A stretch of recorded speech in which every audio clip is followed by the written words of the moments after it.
Team 1 and Team 9. Team 1 will be responding and Team 9 will be evidence. The teams are eager to showcase their legal powers and really ready to fight it out. The adrenaline rush is almost palpable.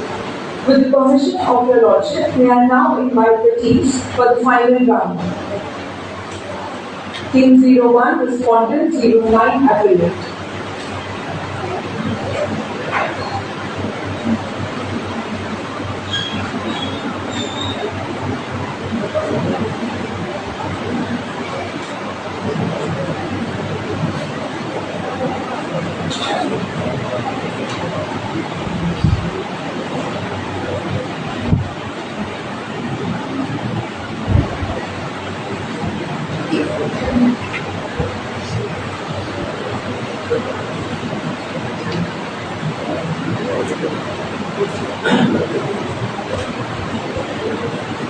With the permission of the court clerk, may we start the deliberation, please?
Yes, there is some issue with the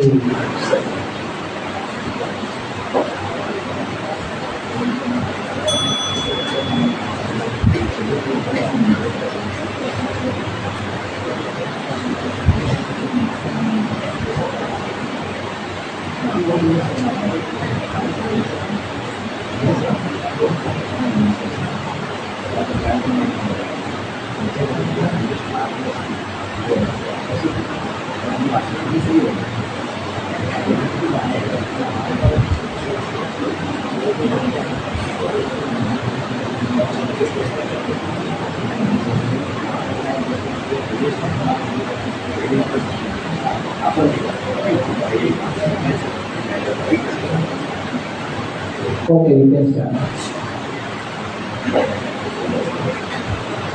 Three issues.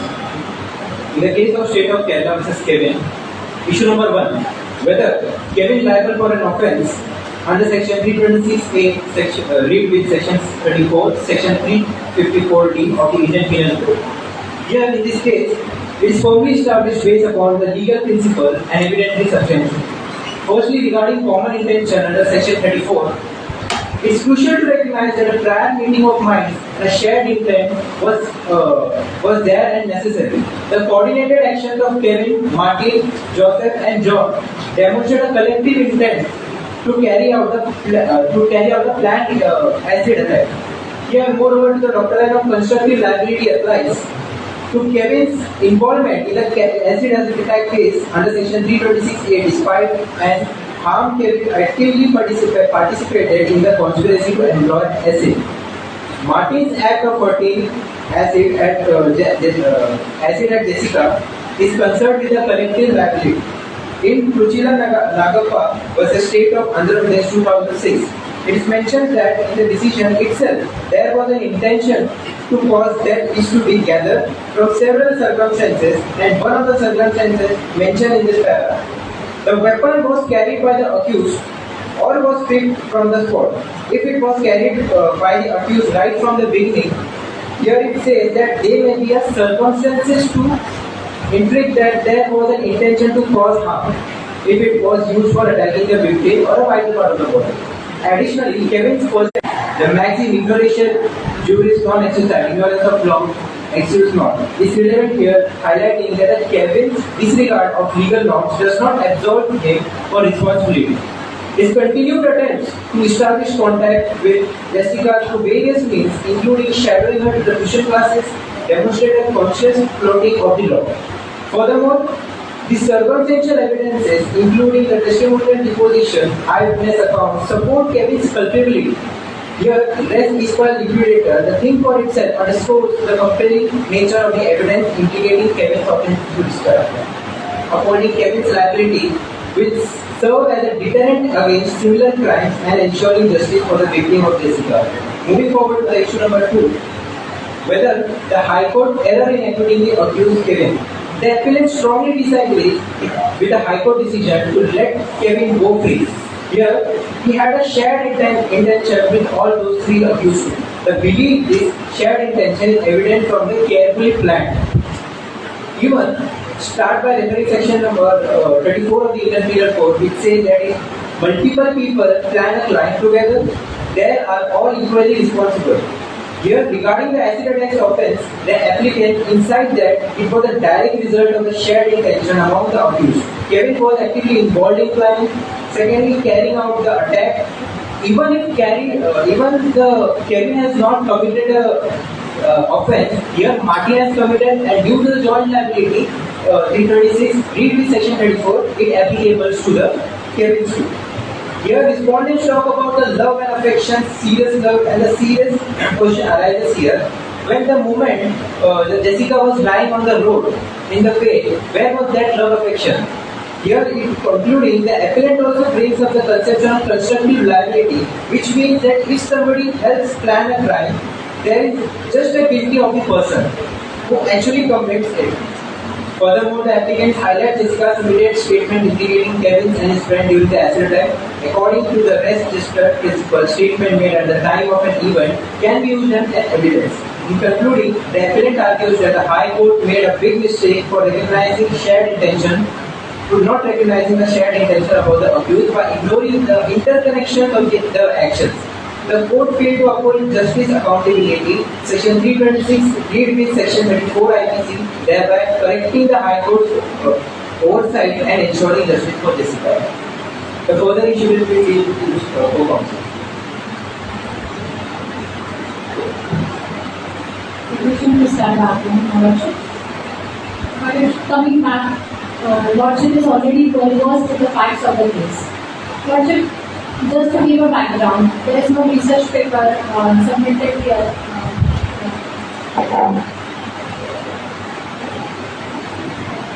Presently, a my Lordship from a journal of Emerging Technologies and Innovative Research, done JETIR in 2019 by some of the law universities and some of the academics, my Lordship. Just to take background, the acid attack in India and its impact is well known. The recent case, which I will let on side, the Lakshmi versus Indian of India, is a very landmark case. It is a crucial setting the various directives in this regard. As per this paper, the research paper, the main reason of acid attack are the rejection of marriage proposals, rejections of given dowry. One of the reasons cited here, my Lordship, which the PCR has thrown the acid on my client, Jessica, just because she rejected the marriage proposal, and he was trying her to threat and abduct with the illicit and lawful act by abducting her and threatening her to death. Also, the consequences. Are you appearing for Jessica or are you appearing for the state? State. So, the state would like to bring the consequences which is being narrated in the research paper, that not only the physical injury, but the mental injury, the mental impact of the acid attack. Here in the case of Jessica, my Lordship, taking this incident, Jessica is just turning 18 and with a very fragile mind and a very tender mind. The acid attack, which has, from the known fact of the proposition, my Lord, has impaired her left side vision completely. She was supporting her father. Her father was a mechanic, and she was supporting her father with some tuitions. And due to this attack, she has lost her vision. There were several multiple surgeries. One of the surgery expenses was quoted here, 6,50,000, my Lordship. And due to this surgery, her father has to accompany her, and due to that, he has lost his job as well. So the question supporting my co-counsel's argument that whether High Court has done an error in equating the respondent, that is Kevin and others. So yes, my Lordship, I have been home on that. What has state done to compensate or to help the victim? My Lordship, the state has requested, the session court has asked the victim to give 2 lakhs rupees. However, seeing the expenses of the injury of the victim, state has requested or appealed, my Lordship, the compensation from the victim, more compensation from the victim, that is 3,50,000 rupees, as well as from the state legal authority, my Lordship, the compensation as applicable. State has requested the compensation, my Lordship. The state is going to do anything from their offers. So, as applicable as per the committee of the state legal authority, my Lordship, the state will be paying compensation for the victim. Because victim has not only lost her beauty, she has suffered throughout the life because her career is on the stake now. Her marriage, her full life is on the stake, my Lordship, now. So to support that, the state has appealed for the state legal authority as well. So the issue which I am highlighting further to this is whether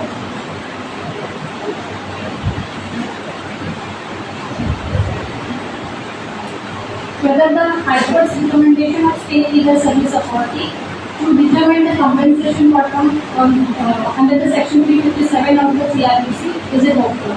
So, as per the High Court's recommendation, the Session Court's earlier recommendation, High Court has disregard, saying that the victim has also to pay 2 lakhs. High Court has acquitted the accused, saying that there is no such liability of such charges, and High Court has just directed the state to give the compensation as per the section 357. However, state says, my lordship, What steps have you taken to see that the incident as a number as a state?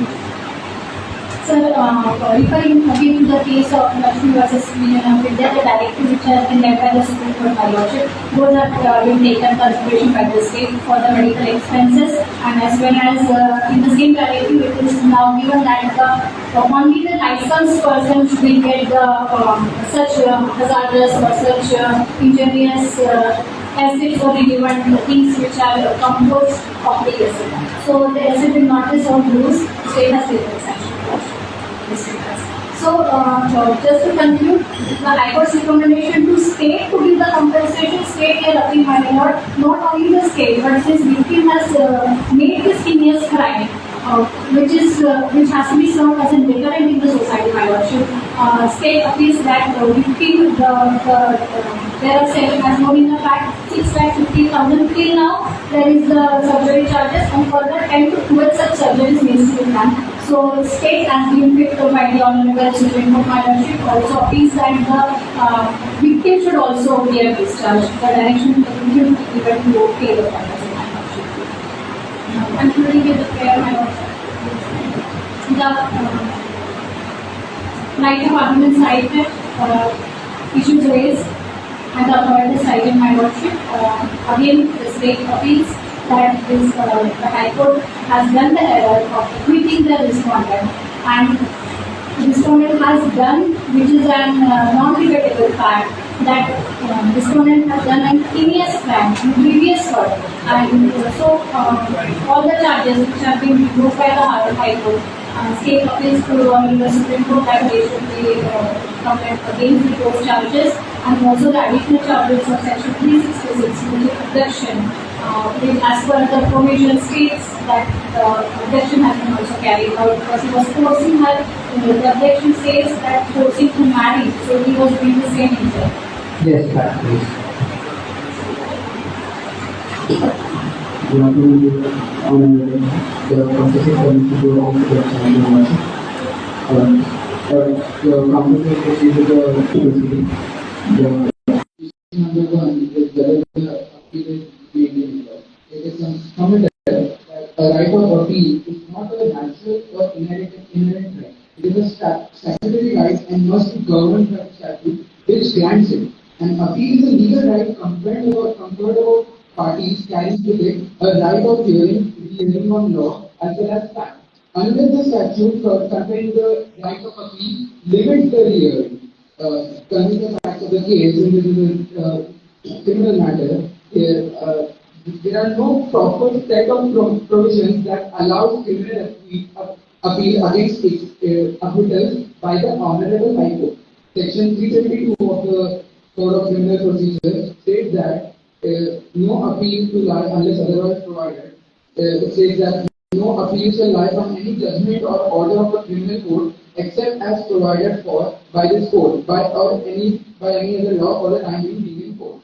There are no provisions in CRPC which contain elaborate provisions on appeals that specifically allows us the second appeal, that is to the Honorable Supreme Court, that to educate on the matter of pertaining to acquittal that is done by the Honorable High Court. It was also submitted that during the first appeal in the High Court, there would have been a reappreciation of evidence for the facts of the respective case, and due consideration would also be given to all material pieces of evidence so as to not be affected by an error of law or fact. In the case of Santosh Adari versus Purushottam Tiwari, the court had also held that appellate court has jurisdiction to reverse or appeal upon the findings of the trial court. First appeal is a valuable right of the parties and unless respected by law, the whole case is therefore open for hearing both on questions of fact and law. The judgment of the appellate court must therefore reflect its conscious application of mind and record findings, supported by reasons on all the issues arising along with the contentions put forth and pressed by the parties for decision of the appellate court. While reversing a finding of a fact the appellate court must also come into close quarters with the reasoning assigned by the trial court and then assign its own reasons for arriving at a different finding. This would satisfy the court hearing a further appeal that the first appellate court has discharged the duty expected to it. It is also to be noted that it is the cardinal principle of criminal jurisprudence that there is a presumption of innocence in favor of the accused unless proven guilty. The presumption continues at all stages of trial and finally culminates into a fact when the case ends in acquittal. The presumption of innocence gets concretized when the case ends in acquittal. It is so because once the trial court, on application of the evidence on record, finds that the accused was not guilty, the presumption gets strengthened and the higher threshold is accepted to be reverted in the appeal. Question of law also it was the interpretation of legal principles, statutes, or doctrines. They relate to the legal framework within which the case is decided. The appellate's dispute may primarily focus around challenging the lower courts, that is the Honorable High Court's factual findings, which do not qualify as a question of law. There are various sections that prescribe some rules that are to be followed by an appellate court during an appeal for an acquittal. Such as section 232 of CRPC defines acquittal, where the judge gives an order of acquittal after reaching the conclusion that there is no evidence against the accused and he is not guilty of the commission of the offense. It is also need to note that there is a certain theory called the two-use theory, where there are there is a possibility of two views in a criminal case. In the appeal, it comes into when the appreciation of evidence results into two equally plausible views. When that happens, if a possible view is in the favor of the accused, then that certain possibility will be taken in submission.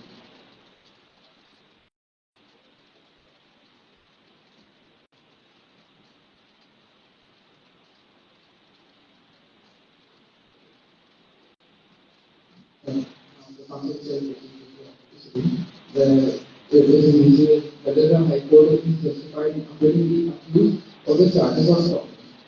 So, as per the 1984 the state on the principle of stalking, there is a certain exception in that particular section where it is provided that such conduct shall not amount to stalking if the man who pursued it proves that in the particular circumstances such conduct was reasonable and justified. In the present fact of the case, it is to be noted that the victim, that is Mira, he never truly completely said no to the proposal of the accused. He also, when it was a 18th birthday, and then the accused hosted a birthday party at his residence and also gifted an expensive watch to her. She said that this is something not anyone would do. And also, when he proposed finally to the victim, she, instead of rejecting him outright, she told him to ask her parents. So that can be inferred to as that she was not completely against the fact of the marriage proposal. It was also mentioned that the only place where she clearly mentioned that she would not marry is because, and it was clearly mentioned that on the one occasion, Jessica also made it clear to him that she would not go into the wishes of her parents. Here, it can also be said that also the victim's parents threatened admonished Jessica and threatened that they would discontinue her studies. The victim has always been a bright and ambitious student, and the threat that was caused by her parents could have demoralized her and started distancing herself from the accused. Next point.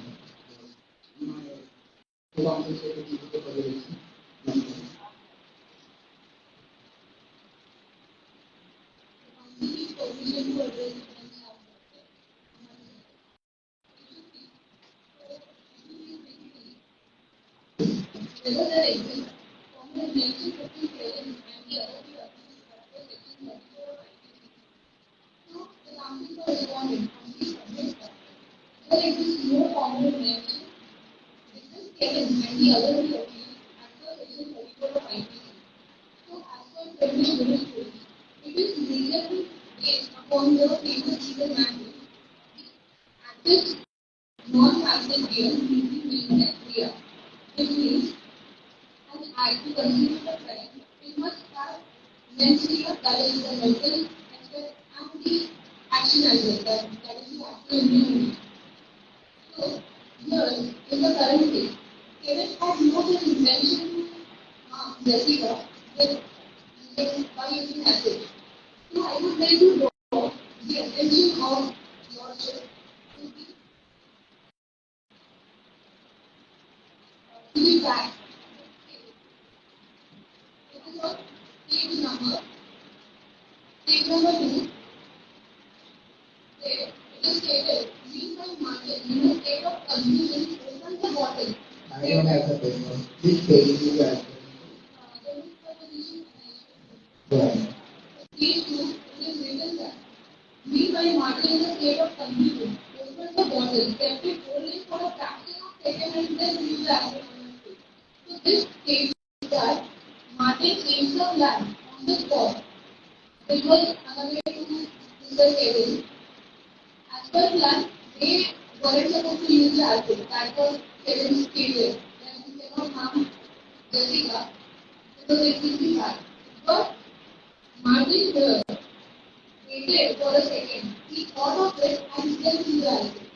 So it is completely changed and only his plan. And Kevin had to do nothing with it.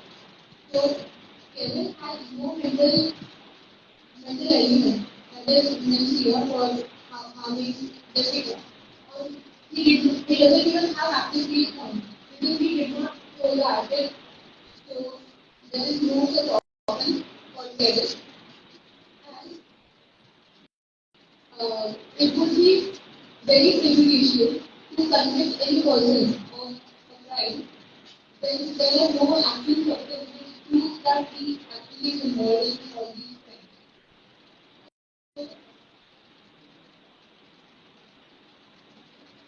When we talk about knowledge, like Kevin having knowledge of the pre-planned or the premeditated thought of Martin, knowledge means the awareness of acts. Repercussions is known as knowledge. So here, if Kevin was not aware of the repercussions because Martin had promised that yes, I won't use the acid. So Kevin was assuming that he won't use the acid. And it is also stated that the bottle of acid was found as evidence which was present at the accused home, that is Kevin's home. So it is stated that just because it is in the possession of respondent, it doesn't mean that he actually owns it or he has used it. So it was stated in the case of Shahada Ismail Mohammed Sheikh versus State of Maharashtra that discovery of a weapon at the instance of the accused by itself does not prove that he had conceived or used it.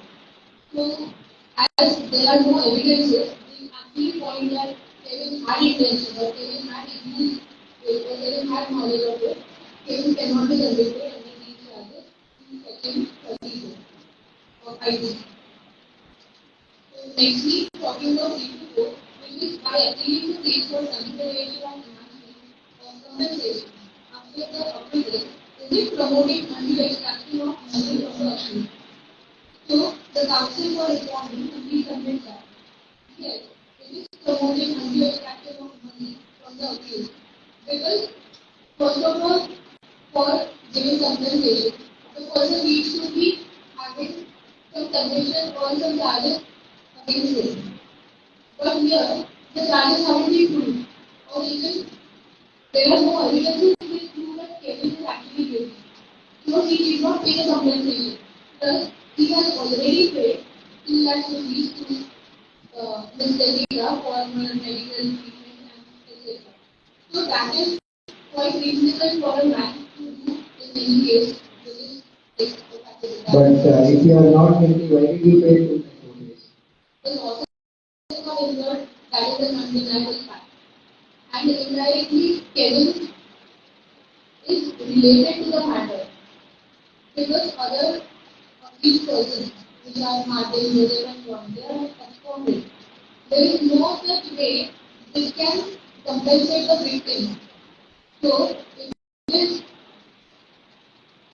and somewhere, when Kevin stated that he loves Jessica. Next one.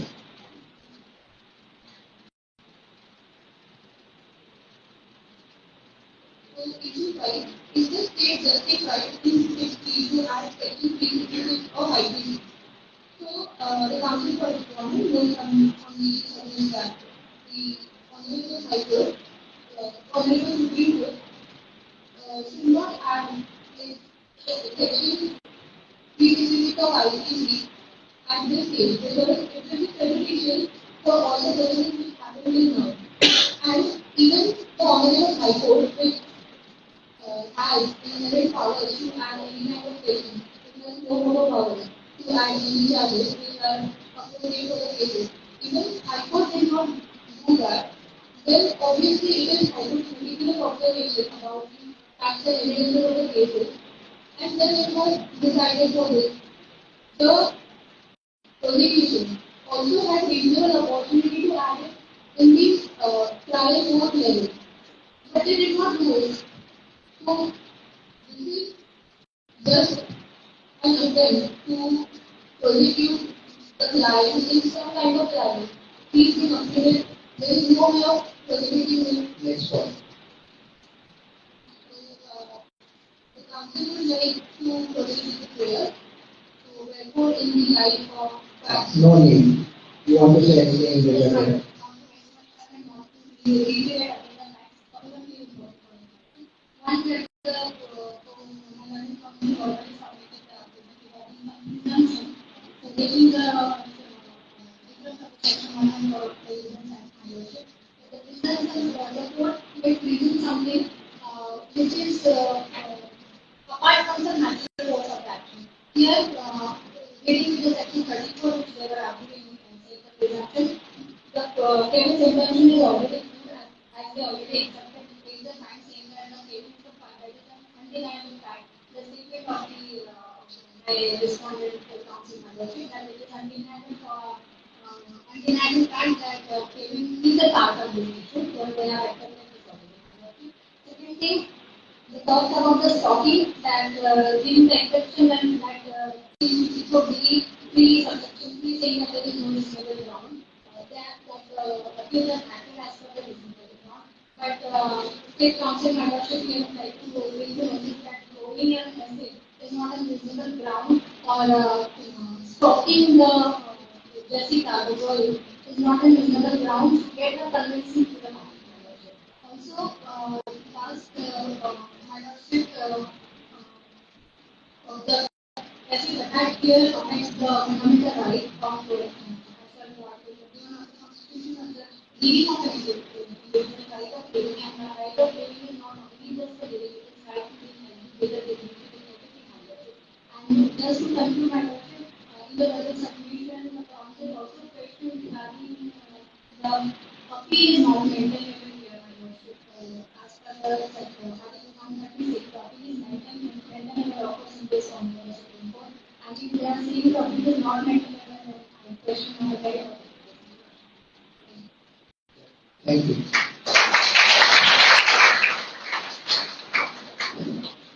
There cannot be, sorry, he has not added something more than what you have replied. So you cannot go now. Otherwise it will be never ending.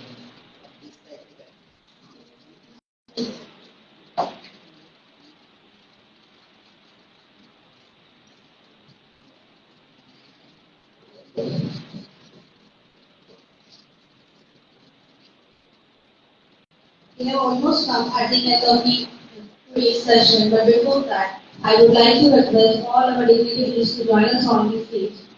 I would like to call our judge, Mr. K.M.R. Skerawala, our beloved Principal Madam Jitendra sir, and our Professor Wadala sir on the line.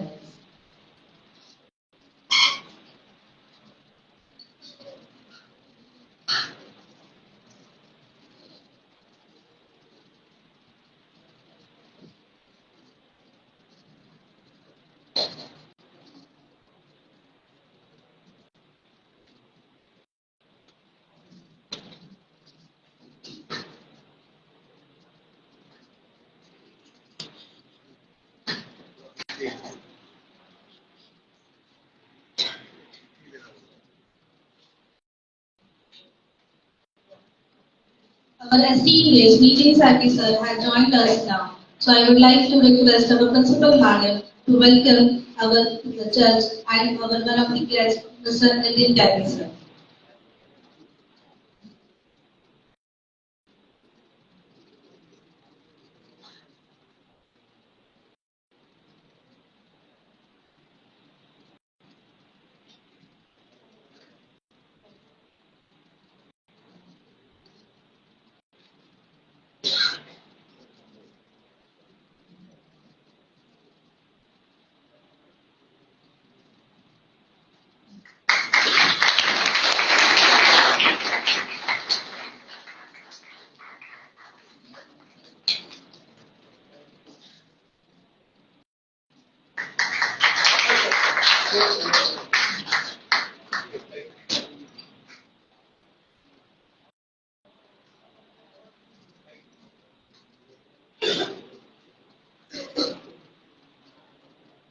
We would also like to acknowledge the efforts of Mrs. Shama Gavankar, who had helped us throughout the program. I would like to request our principal madam to acknowledge her efforts also.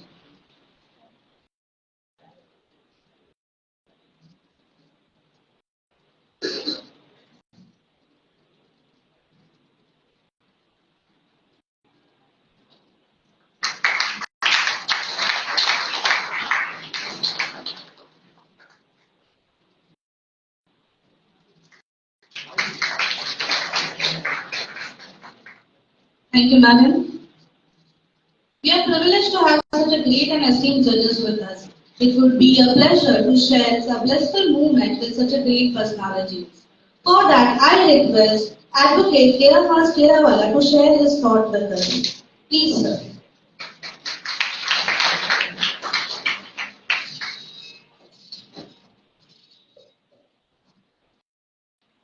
Respected Lordship Justice Jain, principal members of the dais, and my participants. Thank you very much for having me here. It was a pleasure having the opportunity to hear each one of you all.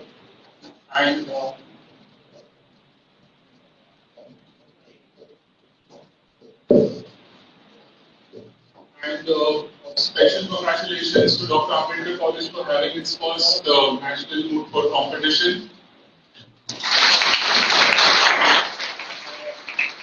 Just two get backs for what my experience over here was, besides it being a pleasure having to judge all of you all, is that what is important in this field is to be a good lawyer, not a bad lawyer. Okay? On the other hand, a winning lawyer and a losing lawyer. Okay? Personally, I would always prefer rather to be a losing lawyer, but at the same time being a good lawyer. Okay? So you need to keep that one principle in mind. And second, one more thing I felt everyone should implement over here is expanding your horizon. Okay? The 5 sections that are written, everyone's only talking about that. Yes, we really need, law is like an ocean. It's an ocean of just simple knowledge. You know, you can just explore multiple opportunities are there. So always try and, implement as many as laws or propositions possible. Do not restrict yourself to what is given. Yes, and you all did a fantastic job. Thank you very much for having me.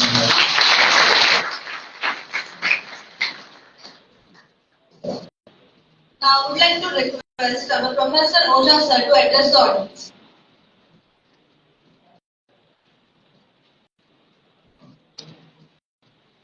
Good evening, everybody. Respected and honorable Jitendra sir, respected our Madam Hirawala sir, Tyagi sir, and our Solkar sirs, and all my friends. I don't know what to speak, how to speak, and when to stop. But the reason behind it, that I speak always in the terms of emotions. That is not doctrinal things. And on this occasion, we are very much thankful to our chairman, our principal, our vice principal, to allow us to arrange this moot court competition. As well, I welcome all the participants. Somewhere I had heard, गिरने में तेरी हार नहीं, तू आदमी है अवतार नहीं. It means you should go on making sincere efforts in your life. Those, I mean to say, 12 participants, for them, the doors are open. But for the rest of the 4, the doors are closed. So don't get, I mean to say, don't come under the complexity. Be brave. And this particular field is an infinite. In all the other fields, there are some limitations. Over there, to say it is up to you. Up to you how to read the games. So, once again, I am thankful to my chairman, my principal, my vice principal. Allow me to speak few words. Thank you so much.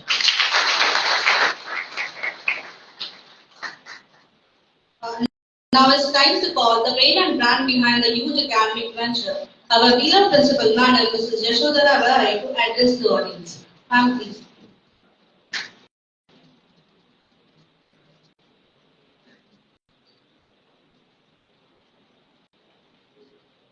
Respected today's chief guest, Honorable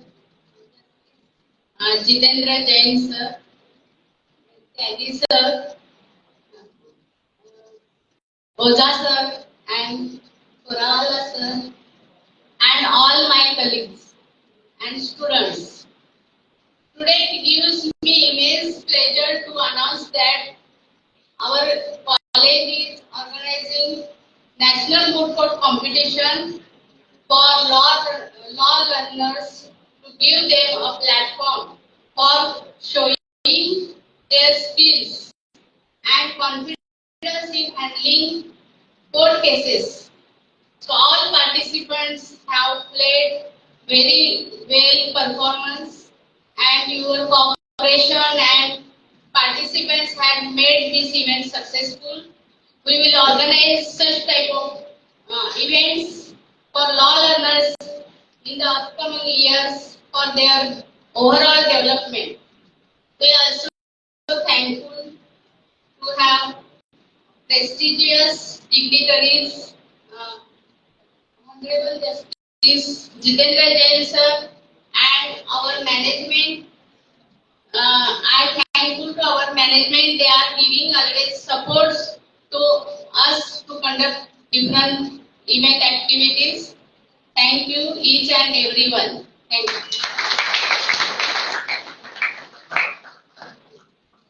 Thank you so much, ma'am, for your encouraging words. We, the students of third year of Ambedkar College of Law, as a token of respect, we had organized the Teachers' Day event, and for that, there is a souvenir which I want I'll invite people to unveil the souvenir. So for that, may I request Mr. Sophia sir? This is a surprise, so this was not part of the sir's prize certificate. And I will also request our student representatives, Jaishri More and Ashwina Rathurji. Please come on stage.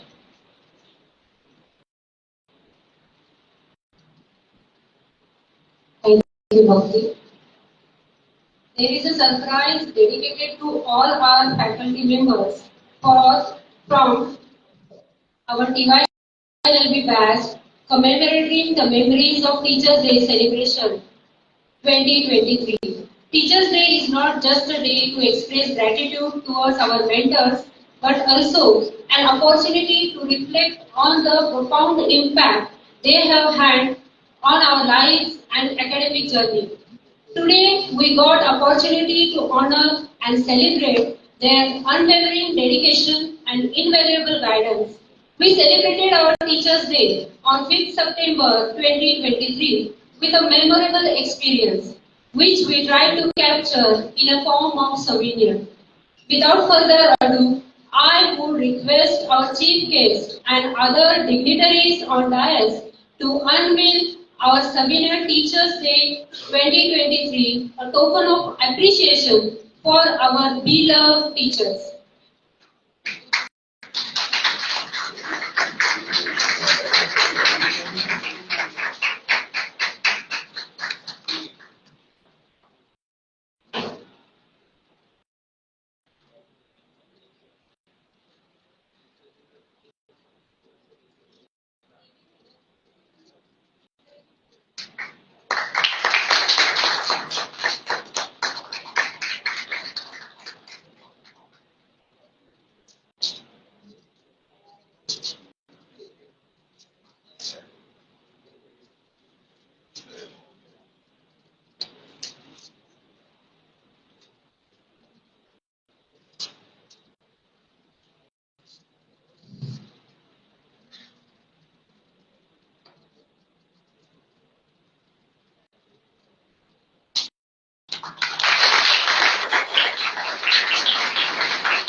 Thank you, sir.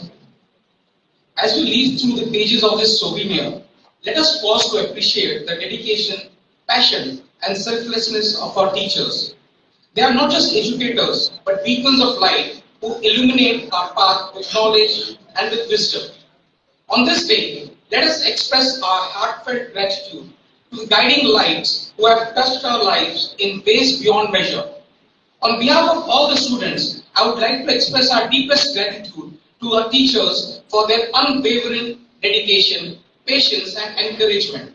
Your guidance has not only enriched our academic journey, but has also inspired us to strive for excellence in all our endeavors. So let us cherish this souvenir as a symbol of our appreciation and admiration for our teachers. May it serve as a reminder of the profound impact they have had on our lives and the gratitude we hold in our hearts.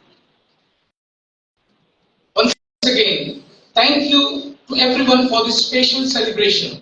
Let us continue to honor and appreciate our teachers, not just today, but every day. Thank you, sir.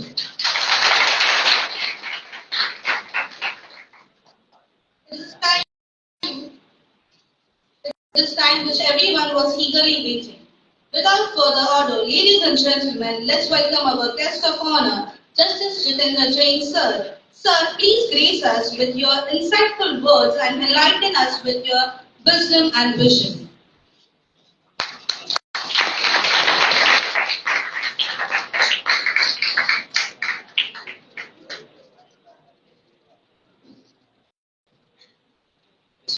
Respected Madam, officers, and dear friends.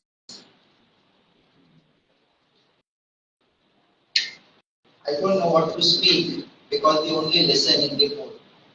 And once we take the oath, we give up our right to speak. It's really a great pleasure to come back to the college. It's like Ghar Vapsi, because once we complete our law course, we never get a chance to come back to this particular institution. And this we realize after we pass out or after we complete our education. So the first thing which we all have to learn is that these students' life, students' time spent at the campus do the best of it so that the memories remain ever. Having said so, the profession or the course which you people have undergone and taken, it's one of the best course and the noble profession. You take the constitution of any country on this planet and you will find the contribution of the lawyers was the most, whether it's India, US, UK. Even today, if you see the legislative members of most of the countries, the topmost will be the lawyers. This is such a profession where the sky is the limit. In India, out of the first 20 highest taxpayers, more than 50% are lawyers. And this is one profession which will give you immense satisfaction. But at the same time, it doesn't come very easy. You have to work hard for it. And especially for all of us who doesn't have a brand name after our name or who doesn't come from the background of illustrious judicial fraternity or big lawyers. So for us, it's all the more reason to work more hard. And it's not impossible, it's only a question of hard work. So that is what is within your control. Destiny is not within your control. So what is not within your control, don't go after it. This profession does require a lot of hard work. But let me tell you, every day you will learn something. This is the charm and beauty of this profession. And no person goes starving with this profession. What is required is the only average application of mind and hard work. If these two are there, you will sail through very easily, come what may be. Today's competition, of course, for me, was a very difficult task to judge the best of the team. But one thing which I should tell from my experience as to what you should do when you enter this field. You should have to marshal your facts properly. Law will come later on. But on facts, you have to be very, very clear. The moment if judge asks you some question on fact and you are unable to reply, then it creates a wrong impression or bad impression. So fact is something which you have to marshal. Second is the law. You have to update yourself every day because the field changes so fast. While we are discussing, there will be some new case laws coming which gets reported. So you have to keep yourself updated. And that is what will put you on edge over the others. You have to do constant research. Whenever any matter comes to you, you have to see that your research is up to date. But that will turn one way or the other. Third is while you are arguing, you have to have eye contact with the judge. You have to see that judge looks at you only. And for that, you have to put yourself in eye-to-eye contact with the judge. The moment you start looking here and there or to your papers, then judge loses the attention. So you have to keep on hold the judge's attention towards you. So eye-to-eye contact is very, very important. Fourth, never underestimate your opponent, which is the most important thing. And while you are preparing for your matter also, don't go by what is your case, but prepare for what the other side will argue. That is the most important thing, because many times you are surprised by what comes from the other side. You had never thought of it. So always prepare from the other side, and then you will excel yourself. One more thing which I have learned and realized is that you have to be very soft while arguing. Generally, there is a impression that the person who shouts a lot in the court will get an order. It's not so. You have to make your points to the judge, but not by shouting. Shouting doesn't give you the order. It is the making of your point to the judge which will make it.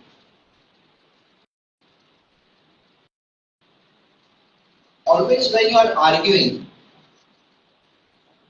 never laugh at the other side.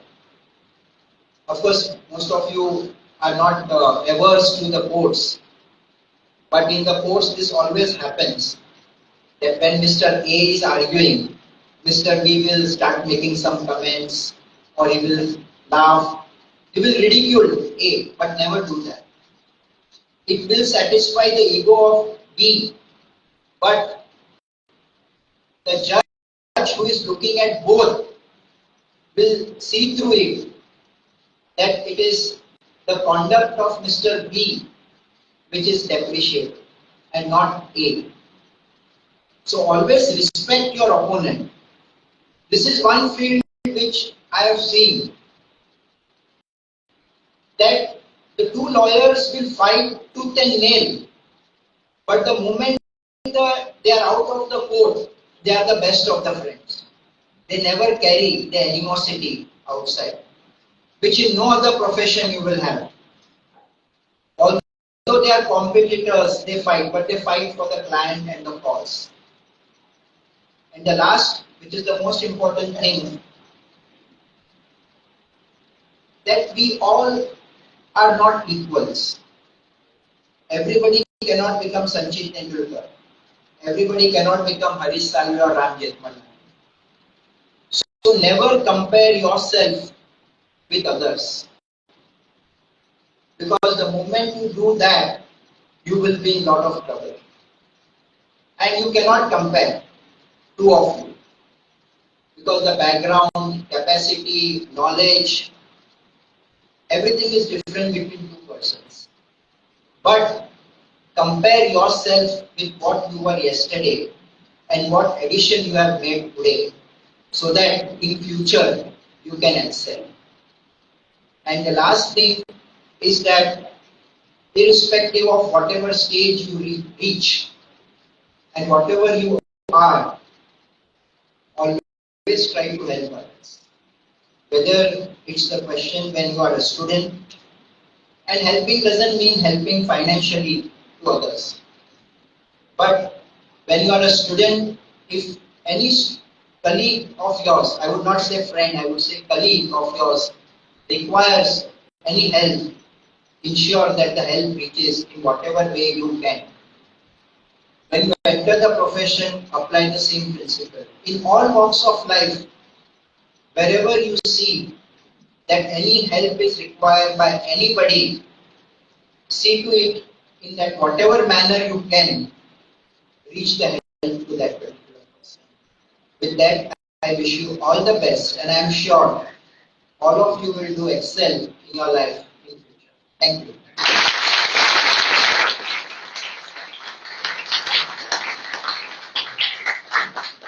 Friends, it's always known that a building never stands without its foundation and its pillars. For making such a huge program success, there are so many professors, so many students are working hard from a long time. To acknowledge them, we are here. But the most importantly, we are having one person within us, one professor within us, who is always helping. Without his dedication, without his efforts, and without his, you can say that So many times there are some heroes which are unsung. We do not want to keep the best person of our college unsung, and that's why I would like to call our professor, Mr. Sonkar sir, on the dais. So can we have you on the dais, please? I would like to request our final year student, Mr. Jyoti More, to consent our Sonkar sir.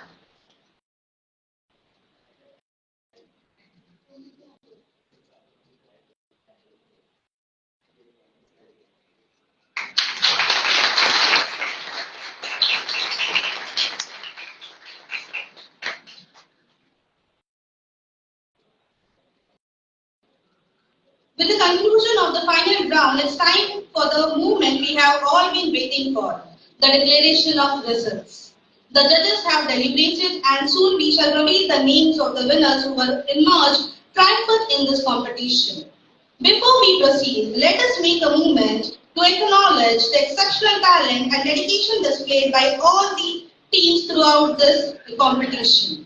Their exemplary advocacy skills and legal prowess have truly set the bar high for the future competitors. So I would like to call all the teams on the stage one by one and they can collect their certificates. I would like to call team number 1, Mooter 1, Pardeep, Mooter 2, Swara and Researcher Correction.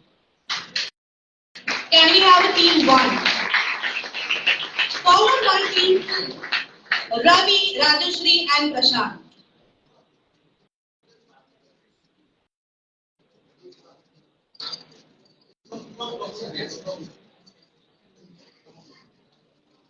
Team 3, Anil, Sahil and Rajdeep.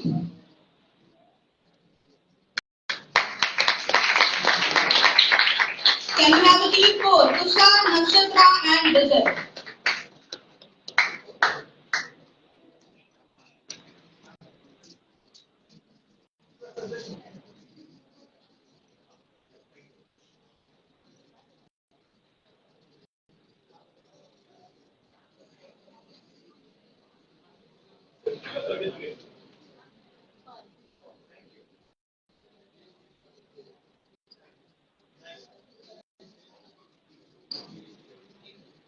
Team 2, Ravi, Rajeshri and Prashant.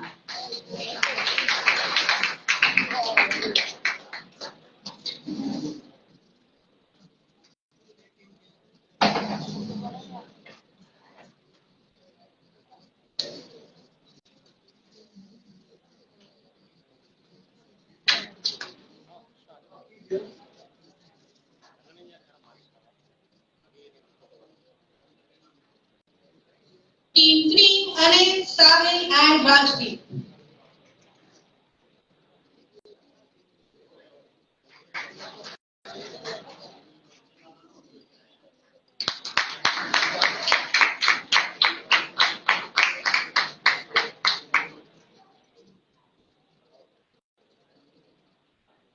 Team 4, Tushar, Nakshatra and Vijay.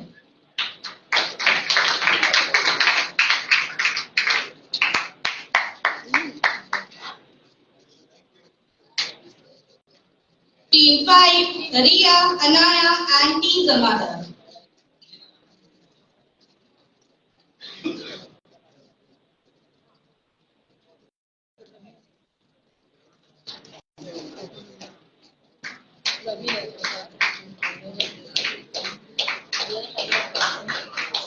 Team 5, Ria, Anaya and T. Zamadar.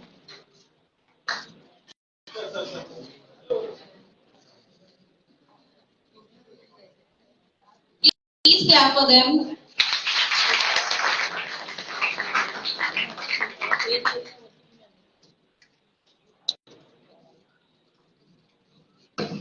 Team 6, Akshay, Aruna and Neha. Team 6, Akshay, Aruna and Neha.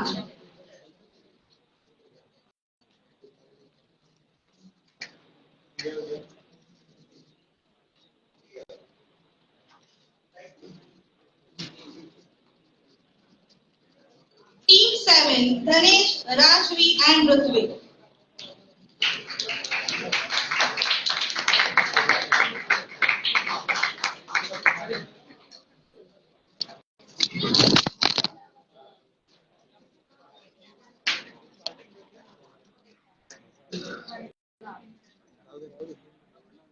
Team 7,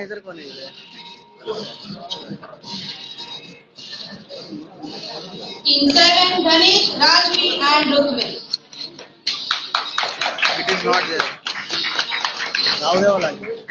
Team 8, Prajakta, Rohit Singh and Keshav.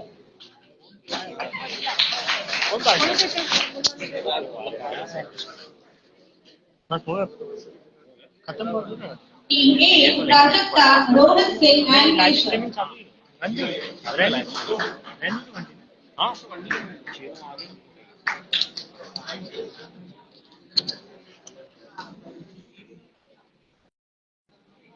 Team 9, Rohan and Tazeen.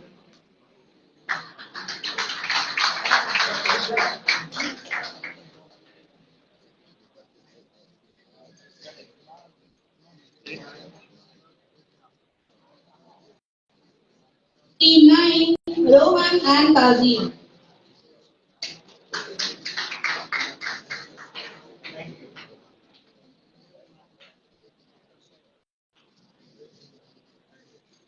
Team 10, Swapnil, Vaibhav and Swati. Team 10, Swapnil, Vaibhav and Swati.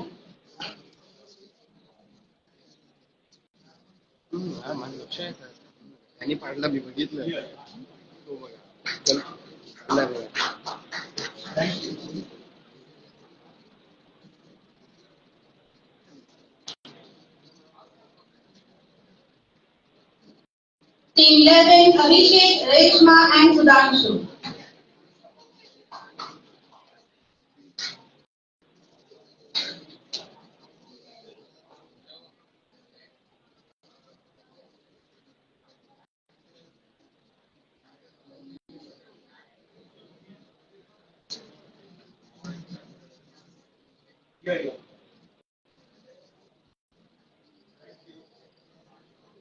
Team 11, Abhishek, Reshma and Sudhanshu.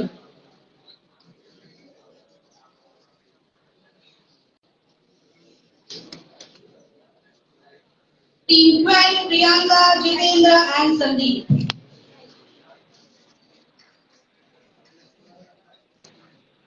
Team 12, Priyanka, Jitendra and Sandeep.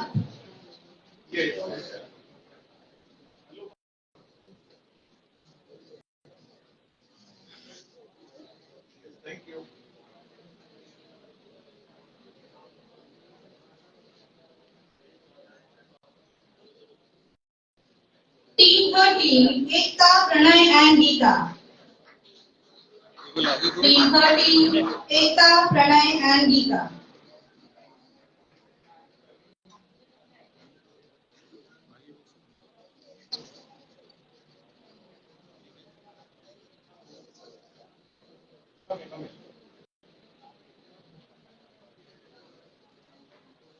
Team 14, Ashish, Zeba and Riddhi.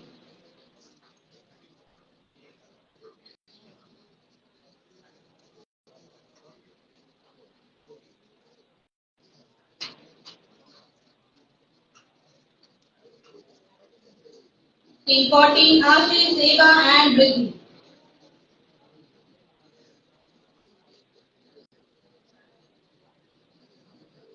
Team 15, Vishali, Prashant and Arshdeep.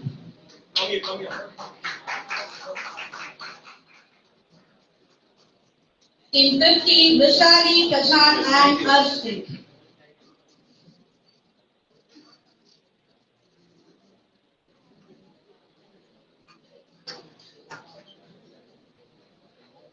Last but not the least, team number 16, Ritesh, Mahendra and Surbhi.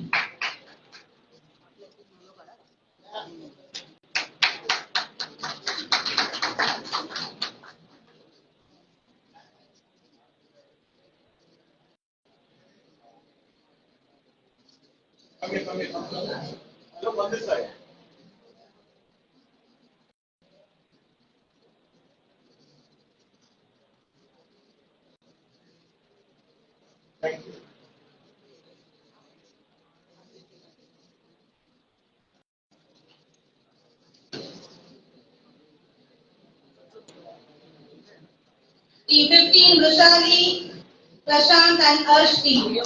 And the final one, team 16, Ritesh, Mahendra and Surbhi.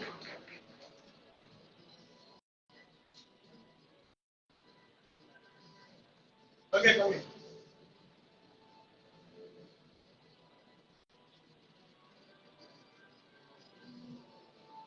Thank you.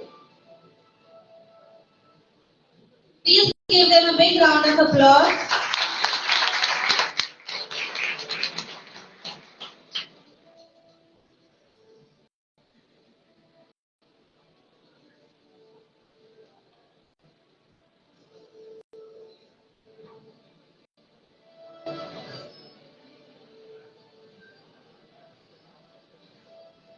Thank you for all the participants and our judges.